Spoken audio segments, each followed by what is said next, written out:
இன்னைக்கு நம்ம வீடியோல பார்க்க போறது சூரிய நமஸ்காரம். இந்த சூரிய நமஸ்காரத்துல மொத்தம் 12 நிலைகள் இருக்கு. இந்த 12 நிலைகள் இருக்கிற சூரிய நமஸ்காரத்துல நீங்க வீட்ல 3 or 5 times பண்ணாலே போதும். இந்த சூரிய நமஸ்காரம் உங்க உடம்ப ஃபிட்னஸா வச்சுக்க உதவும். இப்போ நான் பண்ற பொசிஷன்ஸை பாருங்க. பொசிஷன் இப்போ நான் செய்றேன்.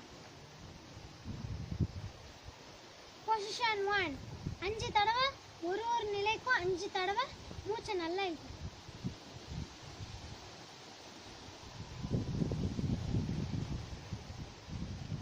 Position 2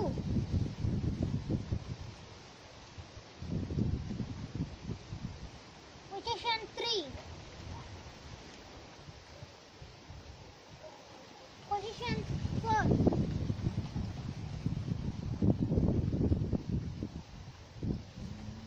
position 5 Position 6 Position 7 Position 8 Position 9 Position 10 Position 11 Position 12 இப்போ இந்த வீடியோவில் பண்ண சூரிய நமஸ்காரத்தை நீங்கள் இதை அப்படியே திருப்பி சொன்னால் சூரிய நமஸ்காரம் ஏ, சூரிய நமஸ்காரம் பி. இந்த வீடியோ உங்களுக்கு பிடிச்சிருந்தா மறக்காமல் சப்ஸ்கிரைப் பண்ணுங்கள், பக்கத்தில் இருக்கிற பெல் மணியை டச் பண்ணுங்கள், மறக்காமல் லைக் பண்ணுங்கள்.